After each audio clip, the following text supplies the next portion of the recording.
ఈరోజు 5వ రోజు యుద్ధం గురించి చెప్పుకుందాము. 5వ రోజు యుద్ధంలో కౌరవులు వచ్చేసి మకర వ్యూహంతో వస్తారు. అంటే మొసలి వ్యూహంతో వస్తారు. పాండవులు వచ్చేసి డేగ వ్యూహంతో వస్తారు. మరి ఇందులో ఎవరు ఎలా యుద్ధం చేశారు? ఎవరి మీద ఎవరిది పై చేయి అయింది? అసలు చేతికి చిక్కినటువంటి అశ్వత్థామని అర్జునుడు ఎందుకు వదిలేశాడు? అసలు ఏం జరిగింది 5వ రోజుకి సంబంధించి చూద్దాం. మర్నాడే తెల్లారి లేస్తారు. అసలు ఈ రోజైనా సరే మనం ఖచ్చితంగా మన ప్రతాపం ఏంటో చూపించాలని భీష్ముడిని మధ్యలో పెట్టుకొని మకర వ్యూహాన్ని పన్ని కౌరవులు వచ్చేస్తారు. ఇప్పుడు డేగ వ్యూహంలో పాండవులు వస్తారు. పాండవుల వ్యూహం ఎలా ఉంటుంది అంటే ముఖభాగంలో భీముడు ఉంటాడు, కళ్ళలో దుష్టద్యుమ్నుడు శిఖండి ఉంటాడు, శిరస్సులో సాత్యకి ఉంటుంది, కంఠంలో అర్జునుడు ఉంటాడు, ఎడమ రెక్కలో విరాటుడు ఉంటాడు, ద్రుపదుడు ఉంటాడు, కుడి రెక్కలో కైకేయులు ఉంటారు, వీపు భాగంలో అభిమన్యుడు ద్రౌపది కుమారులు ఉంటారు, తోక భాగంలో సకల నకల సహదేవులు ఉంటారు, వాళ్ళకి మధ్యలో ధర్మరాజు ఉంటారు. ఇది డేగ వ్యూహం ఉంటుంది. ఇక డేగ వ్యూహానికి సంబంధించి ఈ రోజు మొదటి స్టెప్ వేసింది మాత్రం భీముడే. భీముడు వస్తూనే మకర వ్యూహాన్ని చిందర వందర చేసేసుకొని నేరుగా భీష్ముడి వైపు వచ్చేస్తాడు.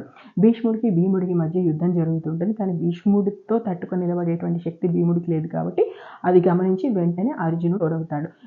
అర్జునుని ఎదిరించే శక్తి ఎవరికీ ఉండదు. అసలు కౌరవ సైన్యం అంతా అతలాకుతలం అయిపోతుంది. కొద్దిసేపట్లోనే మకర వ్యూహం అనేది లేకుండా పోతుంది. అంత చెల్లాచెదరు చేసేస్తారనమాట. ఇలా చేస్తూ ఉంటే వెంటనే దుర్యోధనుడు వచ్చి ద్రోణుడితో అంటాడు, గురువర్య మీకు ఇదేమన్నా న్యాయంగా అనిపిస్తుందా? మీరు భీష్మ పితామహుడు తలుచుకుంటే వీళ్ళందరూ ఒక లెక్క, ఎందుకు మీరు అసలు యుద్ధం చేయట్లేదు? నిజంగా మీరు మా వైపే యుద్ధం చేస్తున్నారా? ఏంటి నాకు ఈ కర్మ అన్నట్టుగా మాట్లాడుతుంటాడు. అప్పుడు ద్రోణుడు అంటాడు, నేను ముందే చెప్పాను పాండవులను ఎదిరించే శక్తి మాకు లేదని, నువ్వే నమ్మలేదు. అయినా సరే నా వంతు ప్రయత్నం నేను చేస్తానని చెప్పేసి పాండవుల మీదకి వెళ్తుంటాడు. సో ద్రోణుడు ఇప్పుడు పాండవుల మీదకి విహంగం చేస్తూ వెళ్తుంటాడు. పాండవుల సైన్యాన్ని అతలాకుతలం చేస్తూ వెళ్తుంటాడు. ఇలా పాండవ సైన్యం మీదకి ద్రోణాచార్యులు వెళ్తుండడంతో సాత్యకి వచ్చి ద్రోణాచార్యుడికి అడ్డుపడతాడు. అలాగే భీముడు వచ్చి సాత్యకితో కలుస్తాడు. అదేవిధంగా శల్యుడు, భీష్ముడు, ద్రోణుడు వీళ్ళందరూ కూడా కలిసి అటువైపు నుంచి యుద్ధానికి వస్తారు. దీంతో భీముడికి సాత్యకి తోడుగా అభిమన్యుడు, ద్రుపది కుమారులు, శిఖండి వస్తారు. సో ఇంతమంది భీష్ముడు, ద్రోణుడు, దుర్యోధనుడితో పాటు శల్యుడు వీళ్ళందరూ ఒకవైపు ఉంటారు. భీముడు, సాత్యకి, అభిమన్యుడు, ద్రౌపది కుమారులు, శిఖండి వీళ్ళందరూ కూడా ఒకవైపు ఉంటారు.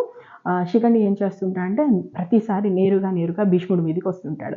అలా వస్తుండడంతో భీష్ముడు 1-2 సార్లు చూస్తాడు. ఇంకా చేసేది లేక అక్కడి నుంచి తప్పించుకొని వెళ్ళిపోతాడు. భీష్ముడు అలా వెళ్ళగానే వెంటనే దుర్యోధనుడు అంటాడు, ముందు శిఖండిని తప్పించండి అని చెప్పేసి ద్రోణాచార్యుడు చెప్తాడు. వెంటనే అప్పుడు ద్రోణాచార్యుడు శిఖండిని తరుముకుంటూ అంటే పక్కకు తీసుకెళ్తాడు అనమాట, శిఖండితో యుద్ధం చేస్తూ. సో అలా శిఖండికిను ద్రోణాచార్యుడికి మధ్య యుద్ధం జరుగుతుంది. శిఖండి ఎక్కడా కూడా వెనకంజ వేయడు. అంతే అద్భుతంగా ద్రోణాచార్యుడితో యుద్ధం చేస్తూ ఉంటాడు. సో ఇలా యుద్ధం జరుగుతుండదంటే దుమ్ము ధూళి లేస్తుంది.